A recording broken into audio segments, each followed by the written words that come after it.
Salve, salve! Esse aqui é o módulo 2 do estágio de extensão online da Uninter.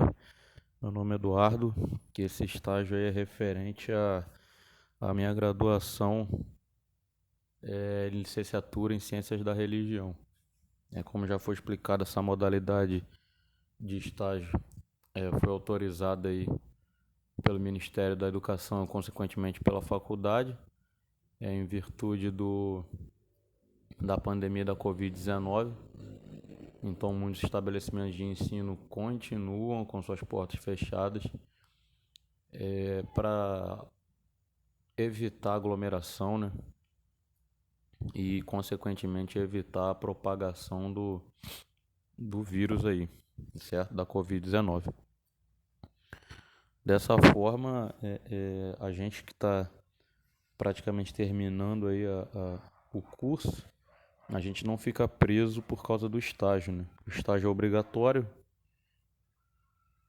e a gente não fica preso. Claro que foi dada a possibilidade daqueles que não se adaptam ou não gostam dessa modalidade de estágio aguardar as instituições retornarem às suas atividades normalmente, mas eu acho que esse estágio ele é muito importante porque você já acaba colocando em prática muitas coisas que você vai fazer na prática, né? Como docente. Você vai ter que montar uma aula, preparar uma palestra, uma exposição, preparar o conteúdo, explanar acerca do conteúdo. Então é um ganho enorme aí essa modalidade de estágio também, tá? E por mais que as pessoas às vezes possa parecer, né? Não é tão fácil quanto parece, não. Existe a necessidade de pesquisa, de preparação, enfim, não é bem cansativo você montar esses vídeos, né, para formar esse curso online, esse estágio online, beleza? Então esse é o módulo 2, alguns conceitos básicos, tá? Dessa parte de gestão escolar, gestão educacional, isso dentro de uma ótica umbandista, tá? Então, objetivos desse módulo: identificar as funções do educador umbandista, e já que existe essa parte sim de formação, seja ela formação mediúnica, formação sacerdotal, ou apenas instruir o assistente para que ele não fique perdido ali. Ele chega no terreiro para se consultar com um guia ou um mentor espiritual, ou apenas para assistir ali o culto religioso, e ele fica completamente perdido. Então existem também palestras que visam esclarecer aqueles que estão chegando, né, na religião, estão começando a conhecer a religião agora. Então é importante isso. Explorar alguns conceitos de ensino-aprendizagem, alguns conceitos que facilitem essa comunicação, essa ligação entre instrutor e instruendo, né, professor e aluno, e apresentar a importância do planejamento das aulas, que não deixam de ser aulas, para o educador umbandista. Então ele não pode chegar simplesmente ali a esmo e jogando palavras ao vento e querer convencer as pessoas daquilo que ele está falando. Porque o palestrante, o instrutor, o professor ali, ele acaba perdendo a sua credibilidade. Principalmente, como já foi explorado no conteúdo anterior, hoje em dia é muito fácil você pesquisar um conteúdo na internet.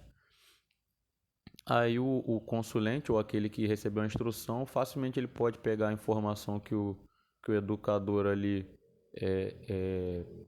abordou durante sua palestra, durante sua aula, e confirmar na internet, pesquisar na internet e encontrar um significado completamente diverso do que foi exposto, certo? Aí o palestrante ele perde a credibilidade, a casa perde a credibilidade, etc. Ok? Então, para a gente alcançar esses objetivos, nós vamos seguir o seguinte sumário. Então, a introdução, um desenvolvimento onde vamos abordar a questão do educador umbandista, que não necessariamente é o dirigente, o sacerdote. Ele pode delegar sim, porque não essa função, para alguém que tenha uma capacidade de expressão melhor, que tenha uma oratória melhor, ou que tenha a capacidade de formular e ministrar aulas, né? Ou tem essa facilidade, ou tem essa aptidão. E como eu já abordei no conteúdo anterior, o dirigente, por delegar esse tipo de funções, né, de palestra ou aulas, ele não deixa de ser menos dirigente, ele não deixa de ser menos diretor, entre aspas, das atividades da sua casa, ok? Muito pelo contrário. Ele acaba até ganhando um pouco mais de respeito, já que ele entende que ele é uma peça daquela engrenagem chamada terreiro, ilê, centro, etc.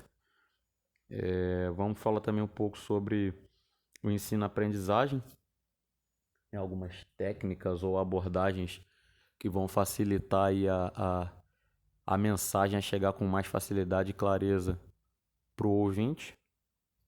E vamos bater um pouquinho sobre planejamento de aulas dentro de uma ótica aí umbandista, tá? E uma conclusão, uma breve conclusão.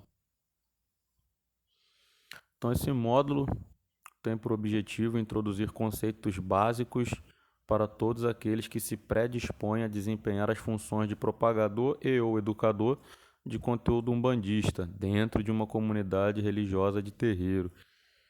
Então a gente sabe que tem muitos umbandistas agora que eles atuam como influenciadores digitais e tem canais no YouTube e que exploram diversos assuntos, mas o foco aqui é para o educador de terreiro, né? É o camarada que vai chegar na sessão ali, antes da abertura da sessão, ele vai ministrar uma palestra para o consulente ou, né, numa gira fechada, né, uma gira só para médiuns.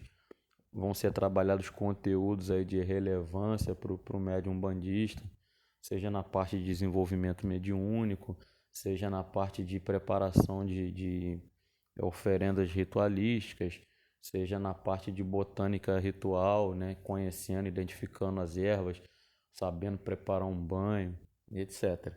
Tá? Esse é o foco. Eu posso pegar todas essas técnicas aí e abordagens e utilizar para produzir conteúdo na internet? Pode, por que não? Não tem problema nenhum. Até porque muito do que é dito aqui tem foco em estabelecer de uma maneira mais fácil essa comunicação entre o instrutor e o instruendo, né? Entre o professor e o aluno. Então vamos falar um pouco agora sobre o educador umbandista. Então, para bem cumprir a função de transmissão do conhecimento, né, que é o que a gente está sempre falando aqui, está sempre trabalhando dentro dessa parte de gestão educacional umbandista, o instrutor ou educador umbandista deve estar apto a, 2 pontos, planejar as aulas ou conteúdos a serem ministrados, certo? Então, ele não pode pegar simplesmente, abrir o livro ali na hora e começar a explorar os conteúdos de uma forma completamente aleatória. Ele tem que ter um planejamento, né? Como assim? O conteúdo que eu vou falar, quanto tempo que eu vou falar, aonde que eu vou falar, como eu vou falar, eu vou utilizar o quê? Eu vou utilizar um PowerPoint ou vai ser só anotações e vou me expressar oralmente? Eu vou utilizar vídeo, eu vou utilizar, entende? Se eu for dar uma aula, uma instrução, uma palestra falando sobre erva, eu vou usar só o projetor, o data show ali e explorar isso dentro de um PowerPoint. Acho que se eu fizesse uma explanação mais prática, né, eu pegasse ali as ervas de fato dentro dos alguidares ou das bacias e mostrasse a pessoa a erva, deixasse a pessoa sentir o cheiro da erva, fizesse todo esse trabalho de maceração, ensinar na prática ali o que é uma maceração, como eu faço, o que eu tenho que preparar antes de começar a macerar minha erva, né? Eu acho que o ganho seria maior. E o aluno, o instruendo, ele ia conseguir assimilar mais fácil o conhecimento que quer se passar a respeito daquele tema específico. Então, alguns temas eles são mais teóricos e outros temas eles são mais práticos. Você pode sim ter uma abordagem teórica, né, para passar alguns conceitos e a pessoa conseguir identificar criar uma base de conhecimento, mas tem conteúdos como, por exemplo, confecção de oferendas, preparação de banho, que são conhecimentos mais práticos. A pessoa tem que ver o palestrante ou o médico que foi designado para isso fazendo aquilo ali. Como é que é uma maceração? Ah, eu vou pegar e vou quinar ela aqui e depois eu vou coar. O que que eu faço agora? O que que eu faço? Posso misturar alguma coisa? Não posso? Então, algumas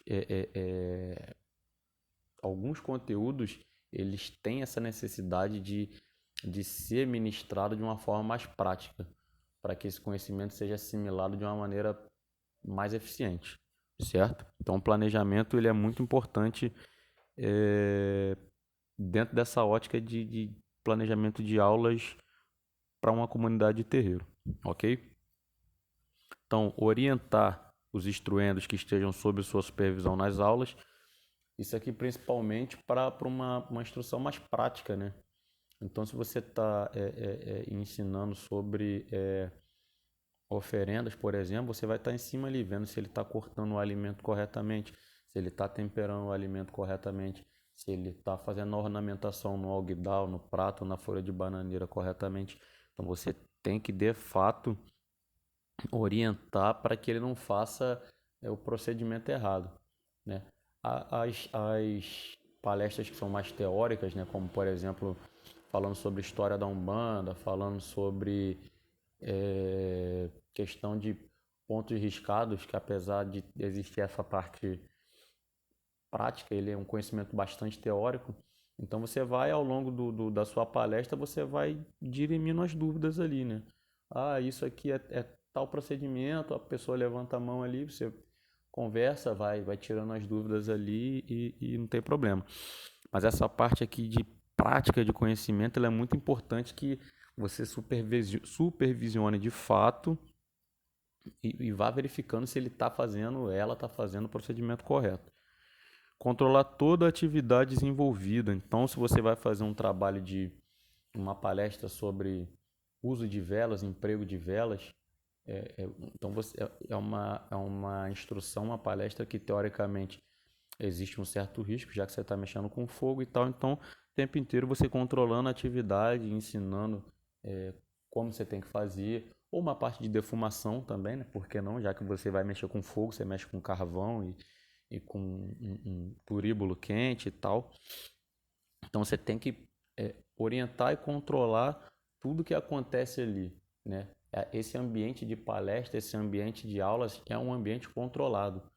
Então, o tempo inteiro você tem que estar prestando atenção no que o instrumento está fazendo para que não corra nenhum tipo de engano ou nenhum tipo de acidente, né? Que a gente sabe que pode acontecer. E avaliar os alunos, verificando se assimilaram de maneira satisfatória o conhecimento repassado. Então, você pode fazer essa avaliação na hora, né? Acabou a palestra, acabou a instrução, você já começa a indagar as pessoas ali questões básicas. Por exemplo, se você está falando sobre precedentes históricos, né? Precedentes aí da anunciação da Umbanda, então o que você pode perguntar? Você pode perguntar as legislações que restringiam a prática mediúnica da época, você pode perguntar sobre o papel da igreja na época, você pode perguntar qual Constituição Federal era vigente na época, qual Código Penal era vigente na época.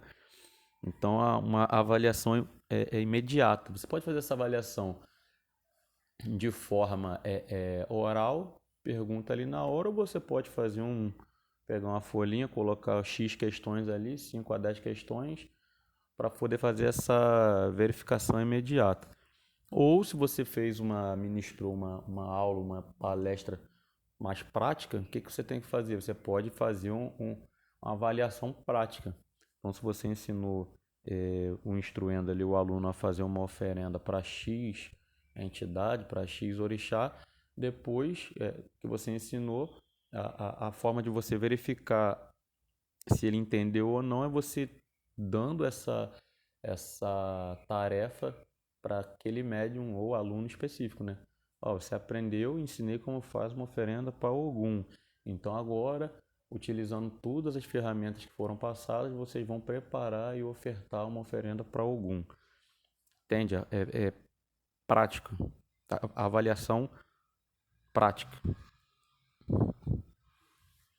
O educador, pela importância da função que desempenha, deve procurar, na medida de suas possibilidades, transmitir o conhecimento, não devendo inventar aquilo que desconhece. Isso aqui ocorre muitas das vezes porque o palestrante ou o professor ele não quer parecer deficiente, né? Nos conhecimentos. Então o camarada, para ele não, ele está muito preocupado com a imagem dele, então para ele não parecer menos inteligente ou menos sabedor de fundamentos doutrinários, a pessoa acaba muitas das vezes aí carteando ou inventando aquilo que de fato ela não sabe. Então por isso que é bom o planejamento das aulas. Quando você realiza o planejamento das aulas, você já coloca dentro do seu planejamento a sua fonte bibliográfica, né? Aquilo que você vai, aqueles livros, aqueles autores que vão servir de base para você poder montar o seu conteúdo de aula. Ora, se você já tem uma fonte, uma base bibliográfica onde você vai pesquisar, então, teoricamente, o conhecimento que você vai ministrar ali já tem um livro, um manual, algo que já está dizendo o que é e o que não é.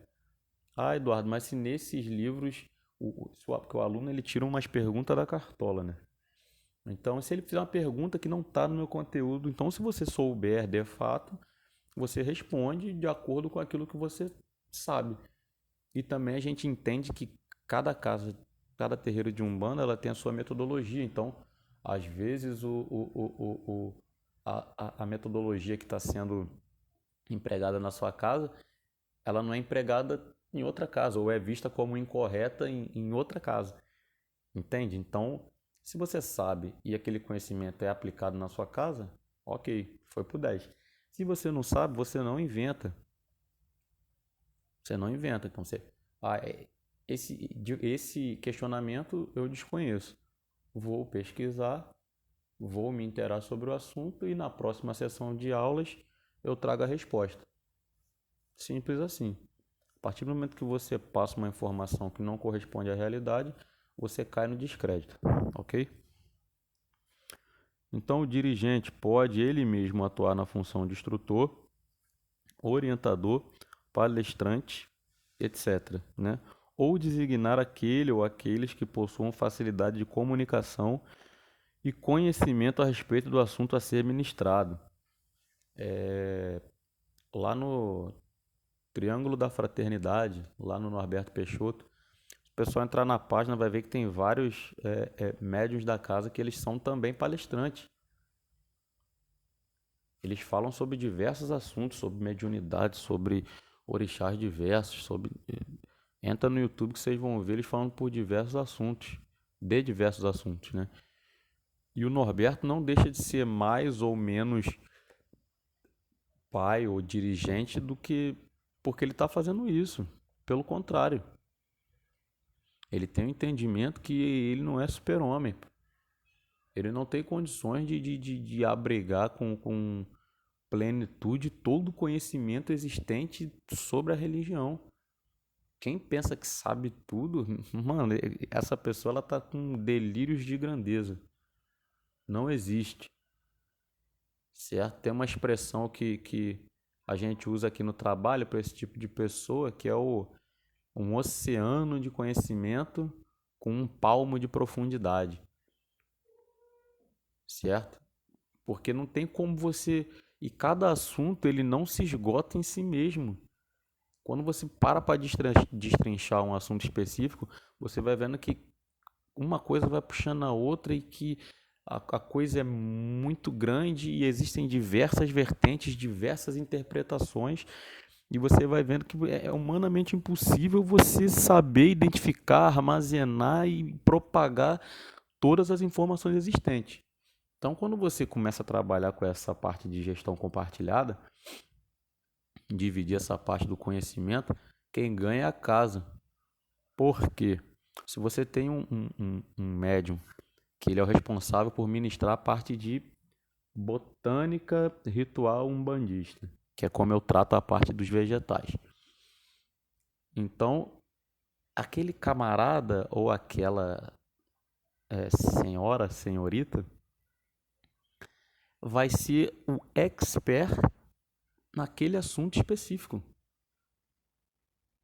Ela pode conhecer outros assuntos, mas o foco vai ser nisso. Então você vai ter uma pessoa preparada só para isso. E isso aí você faz uma analogia, faz um paralelo com a escola normal, né? Quando você chega no ensino fundamental, né, na parte do ginásio, e no ensino médio, você vê que a pessoa é professor, ela pode dar aula, né, mas cada matéria é um camarada especialista naquilo, pô.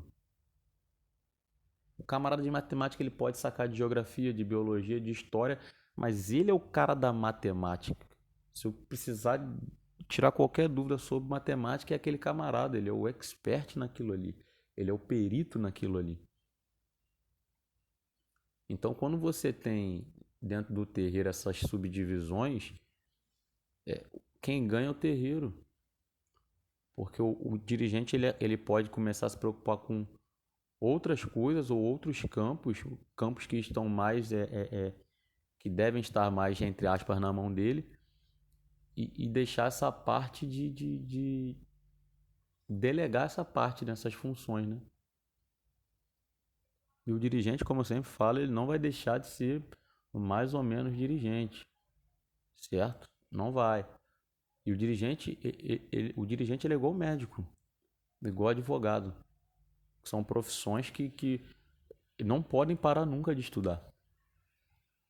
O dirigente que não estuda, ele está errado. O médico ele nunca pode parar de estudar, porque a medicina ela está sempre evoluindo, se atualizando.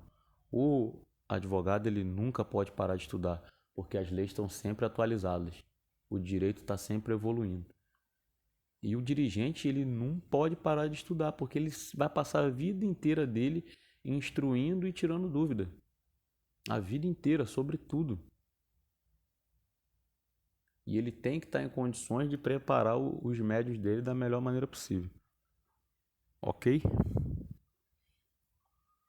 Vamos falar um pouquinho agora sobre ensino-aprendizagem. Então, o processo de ensino-aprendizagem envolve basicamente a capacidade do educador de se comunicar com aqueles que são o seu público-alvo, sendo importante tanto a comunicação verbal quanto a comunicação não verbal. Então, a comunicação verbal é isso aqui que eu estou fazendo, né? É você falar e falar de uma forma precisa, clara e concisa, de forma que a sua mensagem ela consiga, de fato, atingir o seu público-alvo. E você tem que se adaptar o tempo inteiro. Cada público é um público. Existe um público que tem mais conhecimento, né, que estudou mais, o que você pode falar com uma linguagem mais rebuscada, com termos mais difíceis e tal. Agora você vai ter um público também que tem pouco estudo. Você vai ter que falar com uma linguagem de forma clara e que consiga atingir os objetivos que você está se propondo. Não adianta você falar bonito pra caramba, cheio de termos técnicos, e a pessoa que está sentada no banco ali não está entendendo nada que você está falando. Então essa é a comunicação verbal. Não adianta você montar uma aula com um slide, né, um PowerPoint bonito, cheio de imagem, termos, e a pessoa que está ali não está assimilando o que você está querendo dizer. Né? Então você não está conseguindo alcançar o objetivo dentro dessa parte de ensino-aprendizagem.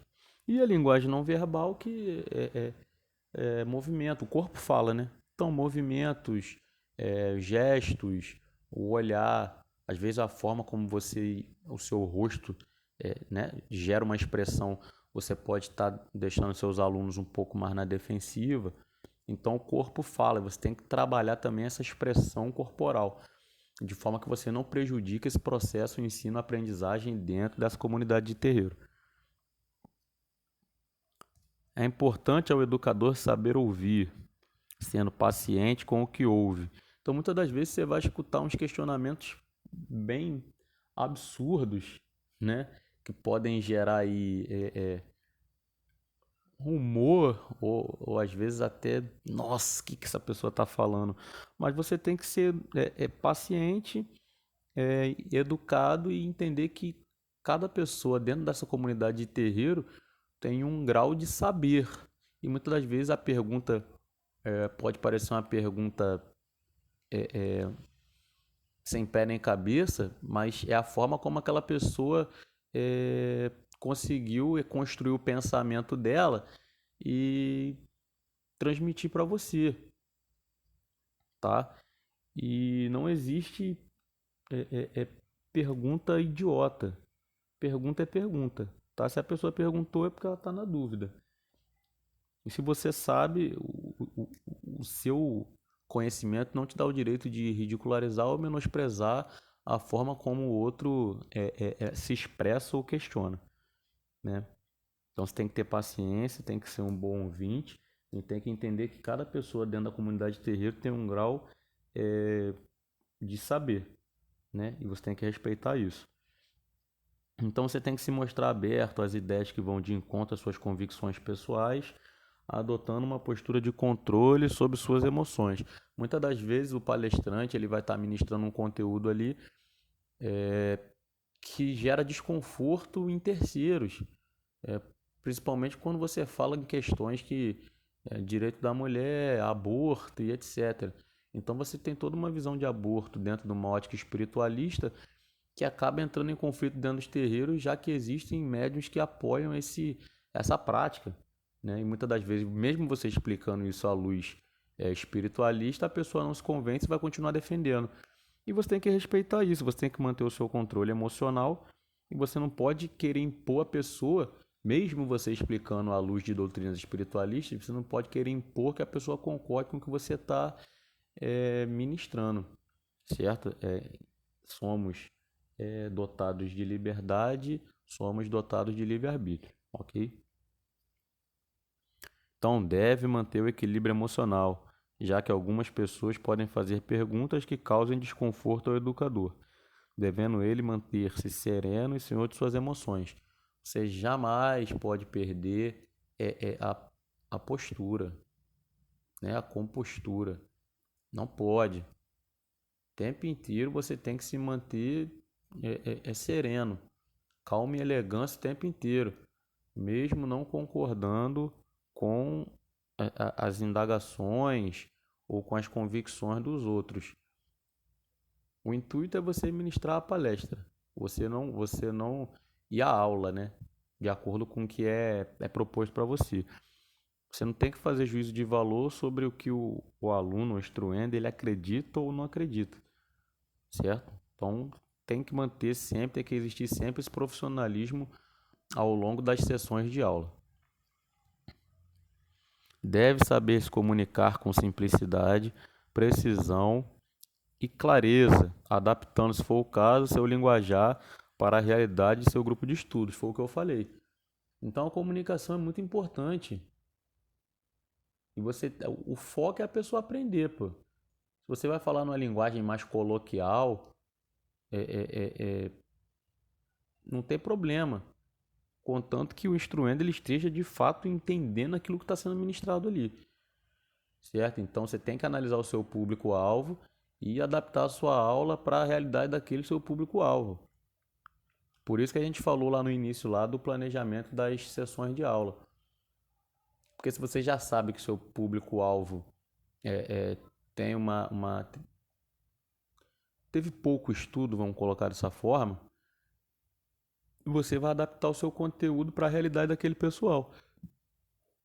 A parte escrita, a parte oral, parte prática, você vai adaptar para o seu público.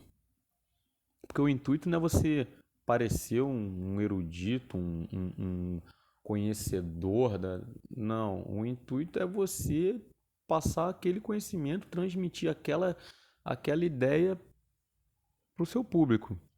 Se você falou bonito pra caramba, montou um PowerPoint alto nível e o aluno não aprendeu o que você queria passar, não adianta de nada, não adiantou de nada, ok?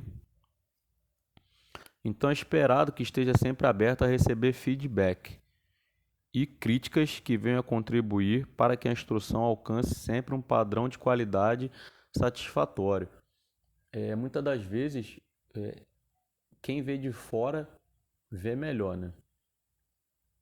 Quem vê de fora sempre vê melhor, tá? Então, talvez você tenha utilizado uma técnica para você ministrar a sua instrução, sua palestra, e aquela técnica não foi tão efetiva.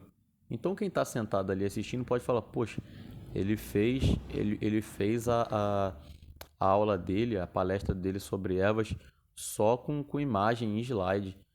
A pessoa, pô, talvez se ele trouxesse as ervas aqui, a gente fizesse tudo na prática, sentisse o cheiro das ervas, macerasse, o conhecimento ia ser melhor assimilado.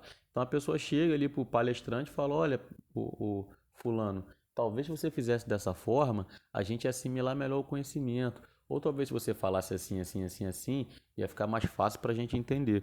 Então, o instrutor, o palestrante, o professor, ele tem que estar aberto a esse feedback para que ele consiga alcançar um padrão de excelência das aulas dele, pô. Então ele não pode se negar, até porque esse é o teu público-alvo. Se você não está conseguindo alcançar o teu público-alvo, a tua técnica de aula ou tua técnica de palestra, ela está com algum problema. Você não está conseguindo alcançar, ela está com algum defeito. Ou está insuficiente, ou está incompleta, e você precisa melhorar alguma coisa. Então esses feedbacks servem justamente para isso, para te ajudar a chegar num padrão de excelência dessas suas aulas, ok? Não se feche para o feedback. Deve, ao longo de sua explanação, trabalhar a percepção de como os instruendos estão recebendo a sua mensagem, ou se ao invés de instruí-los está a entediá-los. Então o tempo inteiro, é, é, é, o tempo inteiro você está verificando se eles estão atentos, se eles não estão com sono, se eles não estão entediados, se eles não estão dispersos.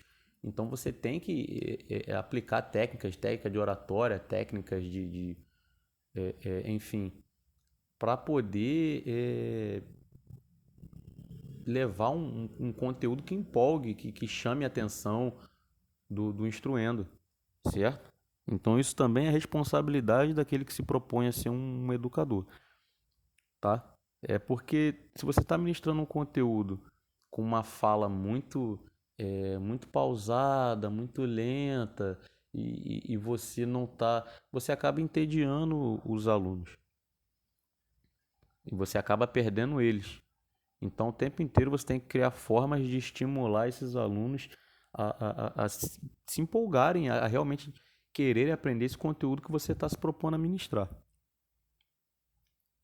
Deve criar condições para que o instruendo perceba os motivos pelos quais ele deve assimilar aquele conteúdo, estimulando-o para o aprendizado e contextualizando. Isso aqui é muito importante, contextualizar com sua realidade dentro do terreiro. Ora, você está ministrando um conteúdo de ervas. Eu sempre vou utilizar esse exemplo, que é um exemplo bem fácil de ser assimilado. Então, você está ministrando um conteúdo de ervas. Então, você tem que contextualizar. Mas por que você está ensinando esse conteúdo de ervas? Ah, porque as ervas, elas fazem parte da rotina do terreiro. Então, você usa a erva na defumação, você usa a erva no banho. Toda vez que você for para o terreiro, você tem que tomar o seu banho de defesa, o seu banho de descarrego. Então você tem que conhecer a erva, você tem que conhecer, aprender a preparar o seu banho. Não é o dirigente que vai preparar o seu banho, você tem que aprender a preparar o seu banho. Então você tem que contextualizar, você tem que mostrar para ele a aplicabilidade daquele conhecimento. Senão ele vai achar que é um conhecimento inútil, estou aprendendo por aprender. Não, você vai usar. Então você tem que aprender porque você vai usar. Vai usar em X situações. E você vai explicando as situações e vai fazendo, né, com que ele, de fato, ele fique estimulado, né, para aprender aquilo que você está buscando ensinar para ele, certo? Essa contextualizar a instrução, a palestra com a realidade do médio dentro do terreiro é muito importante também para ensino-aprendizagem. Fechamos aí, certo? Vamos ver um pouquinho agora sobre o planejamento, tá? Então, o educador deve estar em condições de planejar sua aula, instrução ou palestra, de acordo com a imposição de sua casa religiosa, que será expressa 2 pontos. Então, verbalmente, o dirigente ele pode falar para você as condições mínimas que ele quer que aquele corpo, né, aqueles instruendos atinjam, tá? Então, ó, ao final da tua aula, da tua instrução, eu quero que os alunos eles saibam fazer o seu próprio banho. Então, foi uma expressão verbal. Então, ele falou o que ele queria, certo? Falou o que ele queria. Através de um quadro de trabalho, então o dirigente ele pode criar um quadro de atividades, um quadro de trabalho, onde ele vai impor o que tem que ser, o que tem que acontecer naquela semana específica. Então, se você tem um quadro de trabalho que você tem aulas e instruções todos os dias, então cada dia vai ter um objetivo proposto ali, uma aula proposto, um conteúdo doutrinário proposto. Então, no primeiro dia, sei lá, você vai ter história da Umbanda. No segundo dia, na terça-feira, você vai ter conhecimento de erva. Na quarta-feira, você vai ter pontos cantados. Então, isso é um quadro de trabalho.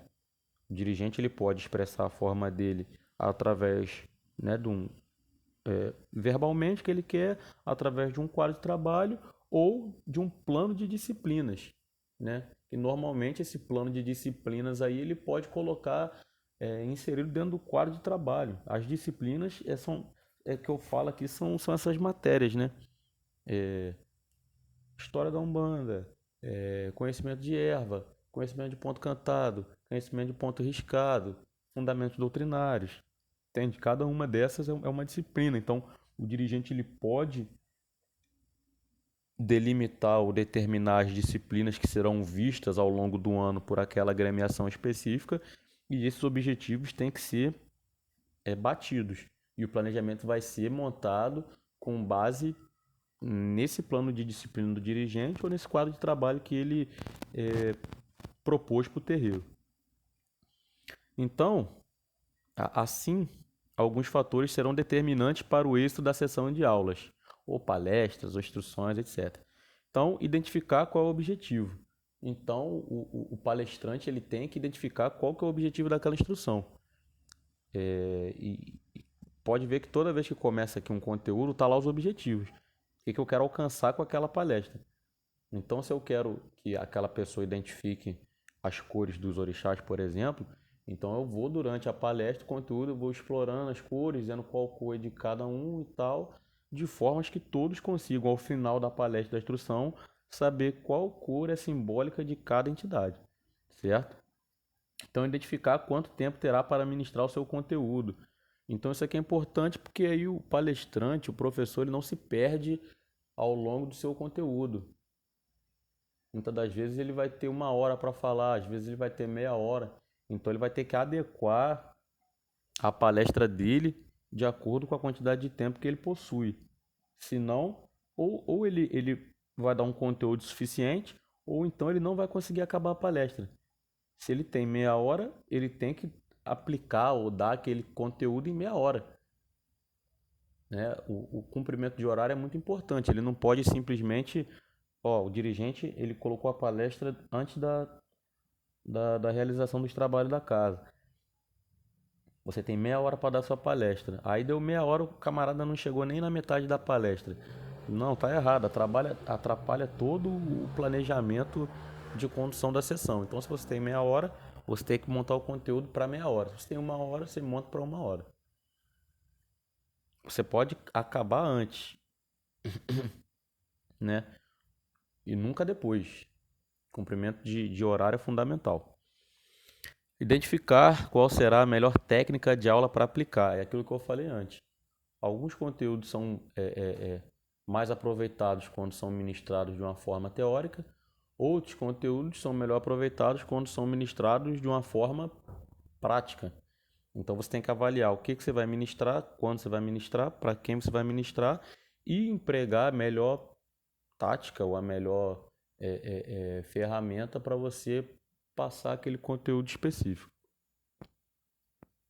E identificar quais meios auxiliares, né, ou quais materiais você irá utilizar. Então, se você vai ministrar uma aula de pontos cantados, por exemplo, então você pode botar a parte teórica dentro de um PowerPoint, de um projetor, mas também você pegar o organ ali e colocar um atabaque, um agogô, ou um pandeiro, não sei, ou pegar uma caixa de som e colocar os pontos num formato MP3 para o pessoal escutar, identificar. Então você tem que preparar também os meios auxiliares. Muitas das vezes esses meios auxiliares aí acabam reforçando o conteúdo teórico que é trabalhado ao longo da palestra. Então, identificar a necessidade de um auxiliar na aula. Muitas das vezes você vai ministrar o conteúdo sobre pontos cantados. Vamos falar sobre ponto cantado, né, que é o exemplo aí do anterior. Então você vai ministrar uma instrução sobre pontos cantados, você vai falar sobre teoria do som, você vai falar sobre influência do som no mecanismo de incorporação e tal. Aí você quer trazer um organ, um camarada que manja dos toques e tal, que é um camarada que tem um conhecimento prático da coisa.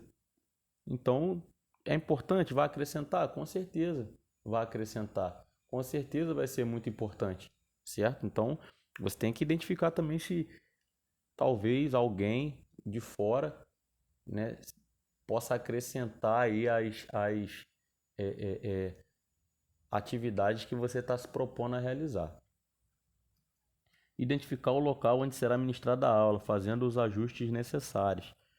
Então, se você for fazer uma atividade mais prática, por exemplo, que envolva maceração, o ideal seria que você tivesse num local maior, com umas bancadas, umas mesas, ou que você tivesse espaço para alocar o pessoal ali para poder passar esse conhecimento, certo? Então, isso aqui também é muito importante.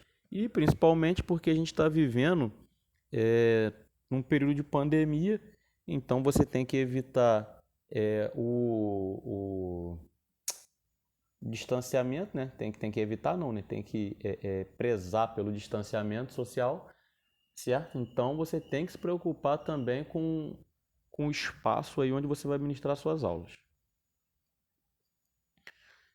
Se possível, identificar o nível de conhecimento dos seus instruendos, se possível.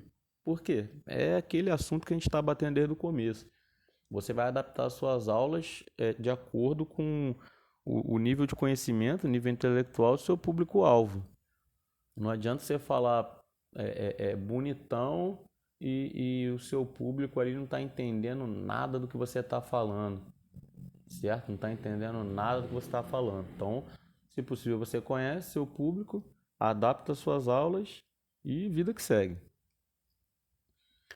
Identificar quais fontes de consultas serão utilizadas para preparar o seu conteúdo.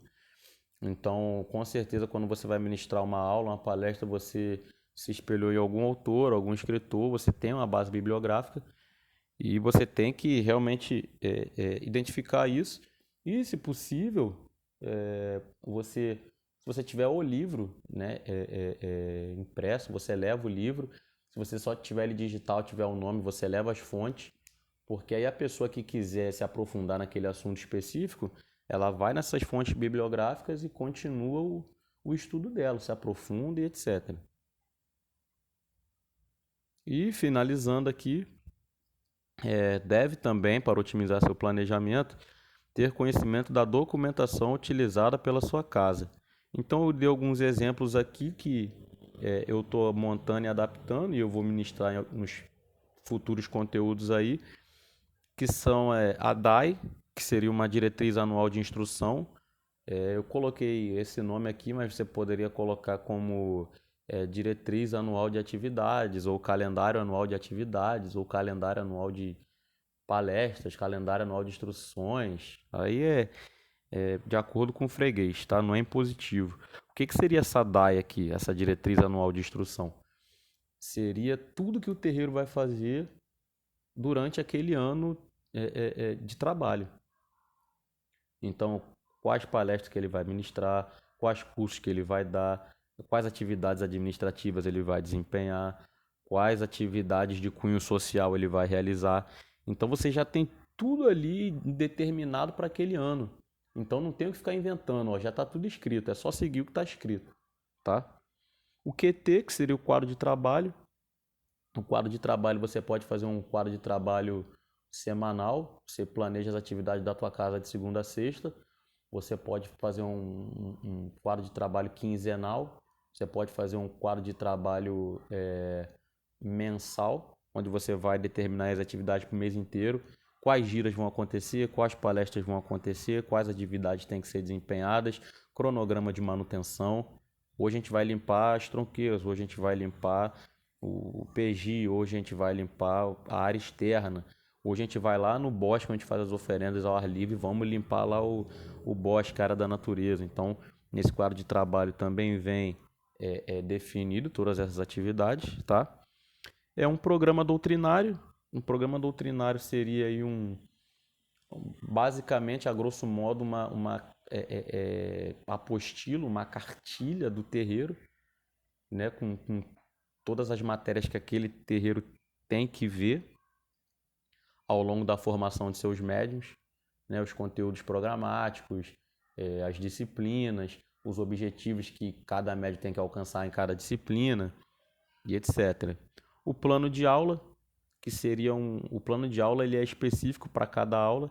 Dentro desse plano de aula vem especificado o que você vai ministrar, como você vai ministrar, quais as fontes bibliográficas. Se você tem um meio auxiliar de aulas, né? Um projetor, um caixa de som. Ali você coloca as medidas que você tem que tomar para você não se perder. Medidas administrativas, medidas de segurança, se for o caso, se você for dar uma instrução que tenha um pouco de risco maior, tá? E livros de base doutrinária, e a bibliografia, né? É os livros que você está usando para dar aquela aula ali, aplicar aquele conhecimento. Incorporação não é possessão, do Alexandre Comino. Tá? Reza Forte, do Norberto Peixoto. Doutrina e Teologia de Umbanda Sagrada, do Rubens Saraceni. Então, você vai montando essa base doutrinária, bibliográfica, para poder nortear ali para onde que você vai levar os seus conhecimentos. Ok? Chegamos ao final. Concluindo, conhecimentos bem básicos para auxiliar aí, como a gente falou no início, todo aquele que se propõe a se tornar um educador, um palestrante, né, para uma comunidade, um bandista de terreiro. Então, se a pessoa começar a se atentar para esses detalhes que a gente expôs aqui, toda essa parte de planejamento, toda essa parte de expressão oral e corporal, com certeza aí o médium, o palestrante que se propõe a ensinar, ele vai lograr êxito aí em suas atividades. Beleza? Até o próximo conteúdo.